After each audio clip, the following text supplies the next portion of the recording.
Na vida espiritual, quando Deus nos chama para uma batalha, quase sempre Ele não começa nos dando mais coisas. Ele começa fortalecendo a confiança para usar o que já temos, com fidelidade e com prontidão. Evangelho segundo São Marcos, capítulo 3, versículos do 1 ao 6. Memória litúrgica de Santa Inês, Virgem e Mártir. Meus irmãos e minhas irmãs, hoje celebrando a memória litúrgica de Santa Inês, Virgem e Mártir, a liturgia nos dá uma palavra que não é romântica, é combativa, mas não no sentido da agressividade. É combate no sentido de uma vida que precisa ser defendida do que a ameaça por dentro e por fora. E a chave de leitura pode ser aquela invocação do Salmo que pode ser colocado como centro da nossa reflexão de hoje. Salmo 143, versículo 1. Bendito seja o Senhor, minha rocha, que adestra as minhas mãos para a guerra e os meus dedos para o combate. É uma frase forte, mãos e dedos adestrados. É como se Deus não quisesse apenas nos consolar, mas nos treinar, porque há batalhas que não se vencem com intenções vagas, e sim com um coração educado a não fugir. Na primeira leitura de hoje, nós vemos a figura de Davi diante de Golias, e Saul tenta barrá-lo. Tu não poderás enfrentar esse filisteu para lutar com ele? É apenas um rapaz, e ele é homem de guerra desde a juventude. Primeiro livro de Samuel, capítulo 17, versículo 33.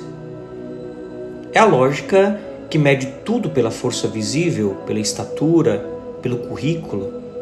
Mas Davi responde com uma memória viva de Deus.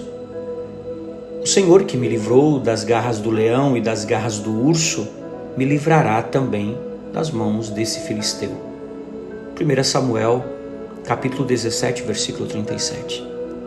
Veja, Davi diz, eu já conheço um Deus que intervém quando eu estou exposto. A coragem dele não nasce de ingenuidade, nasce de memória, lembrar o que Deus já fez. E é isso que nós podemos sublinhar. O maior inimigo muitas vezes não é um Golias lá fora, mas o medo de arriscar a vida quando as circunstâncias pedem. Davi, ele não vence por ter mais, ele vence por não se esconder atrás de armaduras que não são dele. O texto mostra que ele vai com o que é simples.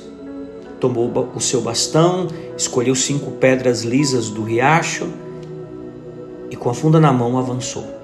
1 Samuel, capítulo 17, versículo 40. Funda, o bastão, as pedras, o pouco que ele tem é oferecido com confiança. E isso é exegese da vida espiritual. Qual é a exegese da vida espiritual aqui? Meus irmãos e minhas irmãs, quando Deus nos chama para uma batalha, quase sempre Ele não começa nos dando mais coisas. Ele começa fortalecendo a confiança para usar o que nós já temos, com fidelidade e prontidão. Depois vem a frase decisiva do combate. Davi diz a Golias, tu vens a mim com espada, lança e escudo, eu porém vou a ti em nome do Senhor dos Exércitos. 1 Samuel, capítulo 17, versículo 45. O nome na Sagrada Escritura não é uma etiqueta, é presença, é autoridade. Ir em nome do Senhor é avançar com a certeza de que a vida não depende apenas da nossa força, mas de uma aliança que sustenta. E quando a pedra atinge a fronte, o gigante cai. A queda de Golias é também a queda de uma lógica. A lógica que afirma que o medo tem sempre razão. Mas o Evangelho de hoje desloca o nosso olhar. A batalha maior nem sempre tem a cara de um gigante. Às vezes o inimigo é um sistema de dureza que se acostumou a ver pessoas como casos, regras como absolutos e sofrimento como detalhe. Jesus ele entra na sinagoga e está ali um homem que tinha uma mão seca. São Marcos capítulo 3, versículo 1. E Marcos revela o clima. Eles o observavam para ver se o curaria em dia de sábado, para o acusarem. São Marcos capítulo 3, versículo 2. O verbo grego observavam, sugere vigiar com intenção de condenar. E aqui sugere o coração do Evangelho. Jesus chama o homem para o meio, como quem diz, a dor humana não pode ficar escondida num canto. E Jesus pergunta, é permitido no sábado fazer o bem ou fazer o mal? Salvar uma vida ou matar? São Marcos capítulo 3, versículo 4. Essa pergunta é de uma clareza que dói. Jesus não está discutindo um detalhe litúrgico, ele está desmascarando uma religião que, para proteger o sábado, aceita perder o homem. O que Jesus enfrenta ali não é apenas gente má, é uma certa imagem de Deus, um Deus que vira peso, controle e ameaça, um Deus que, em vez de libertar, paralisa. E quando Deus é imaginado assim, nasce uma vida filha do medo e da resignação.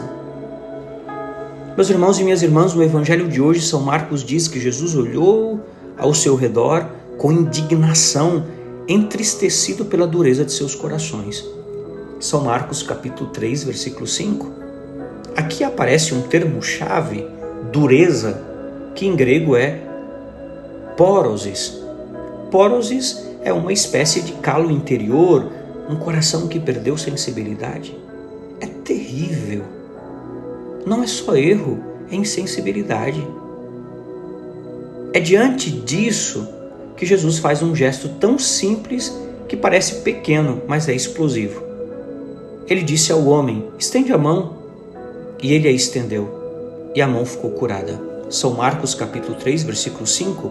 Era como se Jesus dissesse, mostra aquilo que você esconde. Traga para a luz aquilo que está seco. Pare de se adaptar à sua própria paralisia. Meus irmãos e minhas irmãs, hoje aqui nessa liturgia, celebrando Santa Inês, essa mulher nos faz entender que o martírio não é apenas morrer no instante. O martírio de Santa Inês nos ensina que é viver de um jeito que desafia o medo. Inês, virgem e mártir, é um sinal de uma liberdade interior que não se vende. Ela testemunha que existe algo maior do que a autopreservação. A fidelidade ao Senhor é maior que tudo. É como Davi, jovem. Ela é pequena diante de forças enormes, mas ela é sustentada por uma rocha. É como o homem da mão seca, chamado a se expor, a não se esconder, a estender o que está paralisado. Mas reparem, no final do Evangelho de hoje, veja, enquanto os filisteus na primeira leitura fogem, aqui no Evangelho não há fuga. São Marcos diz, os fariseus saíram e imediatamente, com os herodianos, tramaram contra ele para o matarem. São Marcos capítulo 3, versículo 6. Ou seja, a cura da mão revela o quanto o coração deles estava doente. Jesus não derruba o sistema naquele instante. Ele o afronta com um amor gratuito e isso aumenta o conflito. Aqui está uma verdade meditativa. Fazer o bem, às vezes, não nos traz aplausos, traz oposição. Mesmo assim, Jesus não recua. Ele combate como Davi e mais do que Davi, porque não combate para vencer um inimigo externo. Combate para libertar o homem de um medo religioso que mata por dentro. O que adestra as mãos e os dedos não é a adrenalina da briga, mas o encontro com Deus vivo que nos dá um horizonte, e a tradição antiga confirma que o combate verdadeiro é antes de tudo interior. É o coração que precisa ser treinado para não ceder ao medo. Por isso, escutemos uma frase literal e segura, simples e contundente do Salmo 144, versículo 1. Bendito seja o Senhor, minha rocha, que treina as minhas mãos para a batalha e os meus dedos para a guerra. Veja, a igreja não coloca esse versículo na boca de cada um dos fiéis para nos tornar violentos. Esse texto bíblico, canônico, é para nos lembrar que a vida espiritual exige treino. Treino para não fugir, treino para não endurecer, treino para não transformar Deus num álibi contra a vida do outro. Então hoje, talvez a palavra queira nos perguntar: qual é o Golias que me intimida? Pode ser uma situação concreta, sim, pode ser. Mas pode ser algo ainda mais sutil. O medo de me expor, o medo de amar de graça, o medo de ser livre. E Jesus no Evangelho parece dizer a cada um de nós: vem para o meio. Não viva nos cantos. E sobretudo, estende a mão. Estende a mão que secou por falta de esperança. Estende a mão que paralisou por culpa. Estende a mão que você não quer que ninguém veja. Porque Deus não quer apenas perdoar, Ele quer curar. E quando a mão se estende, nasce um milagre. Não só a mão volta a viver, mas o coração aprende que Deus é rocha, que Ele não é ameaça, que Deus é libertação, Ele não é opressão. Ele aprende que Deus é vida e que Ele não é condenação. Que Santa Inês, com seu modelo de vida radical, nos ensine a amar mais a Deus, com tudo o que somos. E que o Senhor nos adestre não para dominar pessoas, mas para combater o que nos rouba a vida e a compaixão, o que nos rouba a misericórdia. E que no momento decisivo nós tenhamos a coragem de Davi e a liberdade de Cristo. Confiar no Senhor, estender a mão e escolher salvar vidas. Uma santa e abençoada quarta-feira para você e sua família. Que Deus te abençoe e te guarde. Em nome do Pai, do Filho e do Espírito Santo. Amém. Paz e misericórdia.